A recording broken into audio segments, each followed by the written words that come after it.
सभी धर्म प्रेमी सज्जनों को सादर नमस्ते। साथियों, बहुत बहुत स्वागत है मेरे इस YouTube चैनल में स्वाध्याय सत्संग रूपी चर्चा में। संतों की वाणी पर बात कर रहे हैं। कल हमने रविदास जी की वाणी पर बात की थी, एक खंड पूरा किया था। आज बानी मीराबाई जी, आज मीराबाई पे बात करते हैं। मीराबाई भक्ति का एक ऐसा महासागर है कि जिसकी एक बूंद भी अगर किसी के जीवन में उतर जाए तो कल्याण हो जाए। मीरा की भक्ति इतनी जबरदस्त भक्ति थी कि उसका कोई जवाब ही नहीं। जैसे कबीरदास जी के जन्म के और उसके मृत्यु के बारे में पता नहीं, मीराबाई जी के जन्म के बारे में तो जग जाहिर है। राजघराने में पैदा हुई थी, राजघराने में शादी हुई थी, लेकिन मीराबाई का भी जो है ना मृत्यु का रहस्य आज तक किसी को नहीं पता।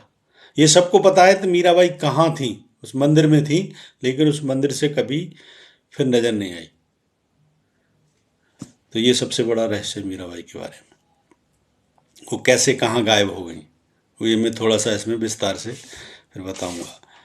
तो दोहा क्या कहता है, अब तो निभाया सरेगी बाह गहे की लाज।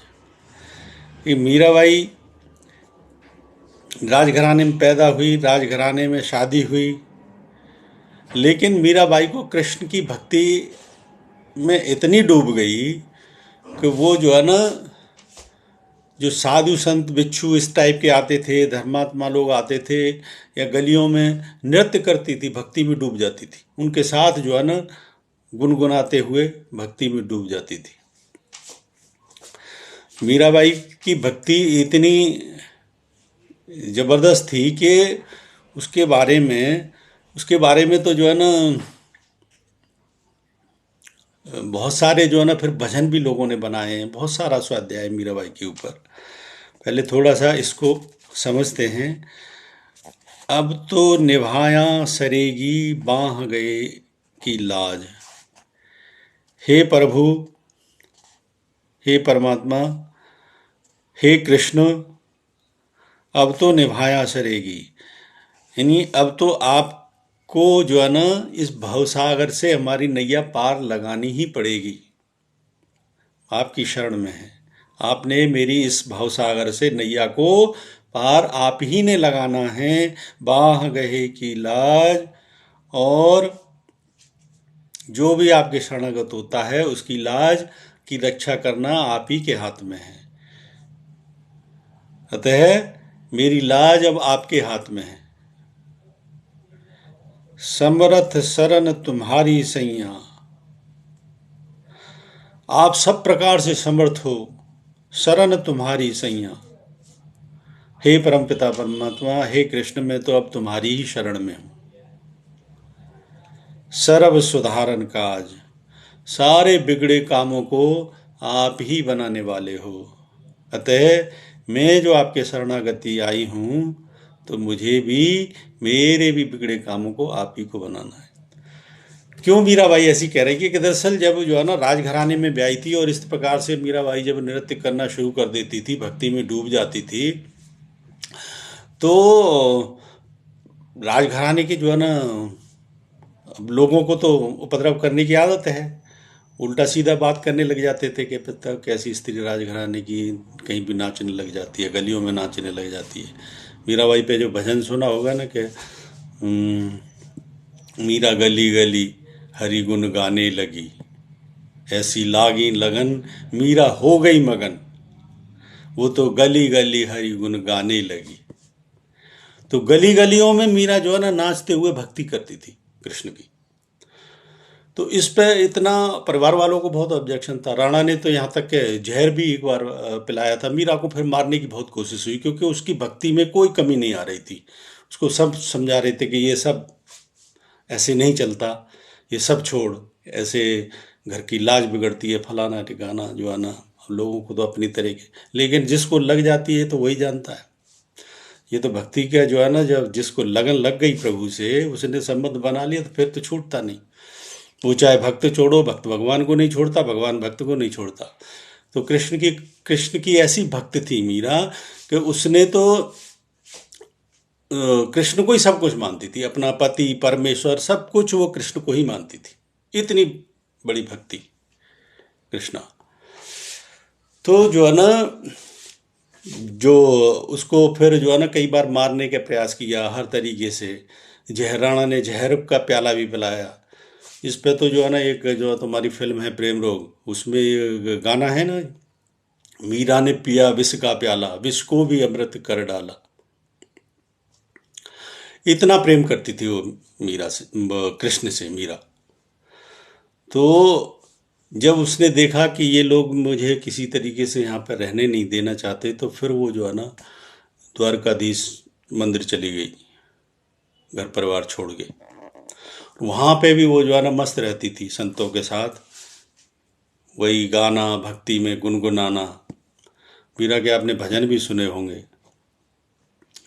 बसो मेरे नैनन में नदलाल, ये मीरा का भजन है।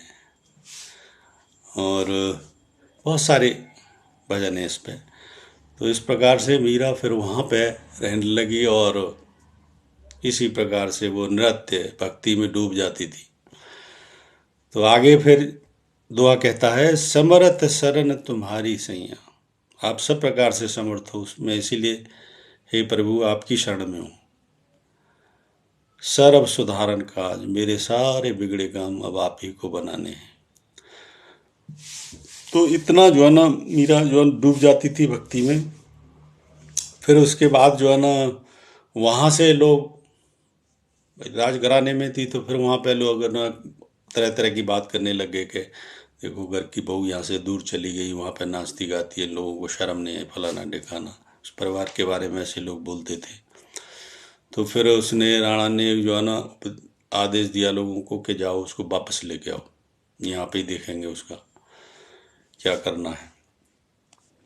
वो वापस लेने के लिए गए तो उसने जाने से मना कर दिया कि मैं वापस नहीं जाऊंगी, अब मैं यहाँ पे कृष्ण की शरण में आ गई हूँ, अब यहीं पे रहूंगी।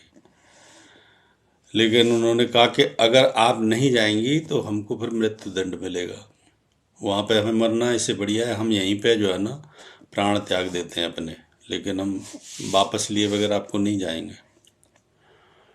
अब मीरा जो है ना कृष्ण की भक्ति करते करते उसमें इतनी डूब गई, फिर उसको जो है ना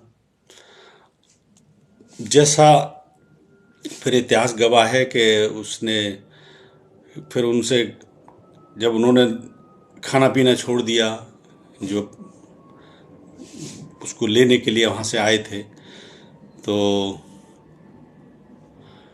उसके बाद उसने उनके कहा कि आप खाना पीना मत छोड़ो, ठीक है मैं सुबह आपके साथ चलने के लिए तैयार हूँ। एक दो दिन गुजर गए, उन्होंने खाना पीना नहीं खाया जो उसको लेने आए थे पुजारी पुरोहित वगैरह।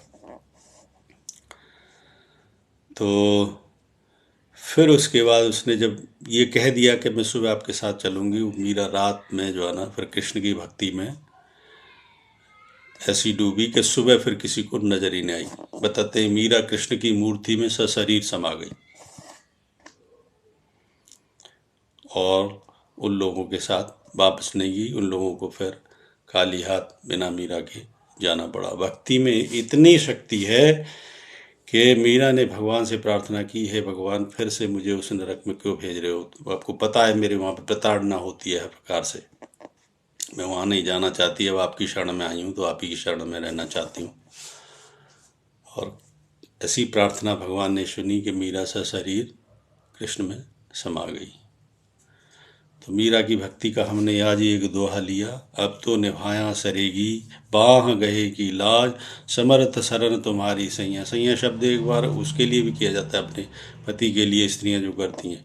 तो मैंने बताया ना, जैसे एक इसको इस तरीके से लेना चाहिए, जैसे वेदों में भी अगर देखें तो माता पिता जो है ना भौतिक जगत के माता, बायोलॉजिकल माता पिता तो अलग होते हैं सभी के, लेकिन फिर भी याचना वेदों के माध्यम से वेद का ऋषि तक करता है, त्वम हिन पिता वसु त्वम माता शतक्रतो वपु। परमात्मा के लिए जो प्रार्थना की जाती है, उस दृष्टिकोण से अगर देखा जाए, तुलना की जाए, तो यहाँ पे भी जिस रूप में आप अगर आप परमात्मा को देखते हो, तो मीरा ने तो सब कुछ उसी के हवाले कर दिया था। इसीलिए नृत्य उसके लिए करती थी, मांग में सिंदूर फिर कृष्ण के नाम का ही लगाती थी, जो भी है कृष्ण के लिए करती थी। बहुत बहुत ऐसे बहुत उदाहरण हैं वृंदावन में। कई ऐसी लड़कियां, एक तो यहाँ हरियाणा से है जिसने, और बहुत पढ़ी लिखी है, MBA और जाने कई डिग्रियां हैं उसके पास। उसने कहा कि मैं ऐसे किसी भौतिकवादी आदमी से शादी नहीं करूंगी, मैं कृष्ण से शादी करूंगी। कृष्ण ने उसके घर वालों ने फिर शादी कराई और जाके वृंदावन में रह रही है। और वृंदावन में ऐसे कई उदाहरण हैं, मैंने कई इस प्रकार के उदाहरण पढ़े हैं और देखे भी हैं सत्संग में, जिसमें लड़कियां ये से जो कथावाचक गुरुओं से जो कृष्ण की कथा कहते हैं उनसे प्रश्न पूछते हुए देखिए कि मेरा जिस दिल में दुनिया में कोई है ही नहीं, मैं तो कृष्ण को ही अपना पति मानती हूँ, बताइए मेरी समस्या का क्या समाधान है। और जिस तरीके से घर वाले दबाव डालते हैं कि इससे शादी कर ले, उससे शादी कर ले, उसको ही कृष्ण मान ले, बोले ऐसा संभव नहीं हो पा रहा, मेरे अंतःकरण की आवाज़ मुझे इस चीज़ के लिए गवाही नहीं देती। तो कई प्रसंग हैं ऐसे। एक तो जो है ना ऑफिसर था बहुत बड़ा, जो IPS ऑफिसर, वो जो है ना उसने कहा कि मैं राधा हूँ कृष्ण की पूर्व जन्म की। हो सकता है कृष्ण की कोई जो है ना सखियों में से या क्या संबंध रहा हो, भक्ति में बड़ी होती है। वो इतना बड़ा ऑफिसर, वो श्रृंगार करके अपने ऑफिस में आता था। बहुत बड़ा पुलिस अधिकारी, पता नहीं DIG लेवल का था, और उसको जग जाहिर है, न्यूज़पेपर में सब में आया। वो श्रृंगार करता, चूड़ियाँ पहनता है, माथे पे टीका सिंदूर मांग में लगाना, और पुरुष है। तो ये भक्ति का एक अलग रंग है। ये अगर सामाजिक दृष्टिकोण से भाषा में देखोगे तो नहीं समझ पाओगे, ये बिल्कुल पागलों की दुनिया है। फिर मतलब उसके दृष्टिकोण से जगत वाले पागल हैं, भक्त की दृष्टिकोण से और जगत की दृष्टिकोण से वो पागल नजर आता है। लेकिन अगर तुलनात्मक की जाए तो जो इसका आंकलन करते हैं ना, मैं उनको एक ही इसका उदाहरण देता हूँ कि परमात्मा में जो कहते हैं परमात्मा के गुण स्वभाव हैं सुख के, तो वो लोग चाहे वैसे कैसे ही नजर आए पागल जैसे, लेकिन उनमें जो है ना परमात्मा के गुणों की जितनी व्याख्या होती है वो सारे गुण उनके अंदर विद्यमान मिलेंगे। सुख का स्तर देख लो, आत्म शांति का स्तर देख लो, सब उसके अंदर ज्यादा मिलेंगे। और जो कटाक्ष कर रहे हैं, जिनकी जो तुलनात्मक व्यवहारिक तुलना कर रहे हैं, वो लोग जो है ना परेशान मिलेंगे। यही तो मजा है परमात्मा में डूबने का। इसको सब कोई नहीं समझ पाता, इसको तो मैंने बता दिया ना, इस पे तो लग जाए, जिसको लग जाए, जिस पे ईश्वर की कृपा हो जाए, फिर उसे कहाँ से कैसे मार निकले। ये तो फिर वही भक्त और भगवान का रिश्ता बनता है। तो ये जितने भी इस प्रकार के उदाहरण मैंने दिए हैं, ये भक्त और भगवान के रिश्ते के उदाहरण है सब। इसमें सांसारिक जगत की कोई जो है ना शैली चलती नहीं, कामयाब भी नहीं होती। लोग खूब प्रयास करते हैं इधर से उधर की करने की हर तरीके से, लेकिन इसमें वो कामयाब होते नहीं। अब इसका ये भी मतलब निकल सकता है उनका परमात्मा में एक तो विश्वास ही नहीं होता, अपने जो है ना झूठे तिगड़म में उनका विश्वास होता है। भक्त की उनको भाषा ही समझ में नहीं आती, बात ही समझ में नहीं आती। और इसीलिए जो है ना मैंने बताया कि मीरा एक ऐसा महासागर है भक्ति का कि वो इतनी डूब गई फिर कृष्ण की भक्ति में, सब कुछ कृष्ण को ही मान लिया, तो कृष्ण में ही समाहित हो गई, लेकिन वहाँ वापस नहीं गई। मीरा को उसके बाद किसी ने दोबारा देखा नहीं। और वो लोग जो उसको लेने के लिए गए थे राणा के आदेश पर कि उसको लेके आओ, यहाँ पर राजघराने की बदनामी कर रही है, वो लोग खाली हाथ वहाँ पे आए कि जी वो तो कृष्ण की हो गई अब हमेशा के लिए। तो ऐसा मीरा की भक्ति का रंग है। इस प्रकार से आज हमने ये पहला जो है ना एक दोहा पूरा किया। इस प्रकार से इस चर्चा को आगे बढ़ाएंगे। बने रहें मेरे साथ, मेरे वीडियो को लाइक करें, शेयर करें, कमेंट बॉक्स में कोई प्रश्न है तो वो लिखें। बने रहें मेरे साथ, बने रहने के लिए बहुत बहुत धन्यवाद। इत्योम सम, नमस्ते।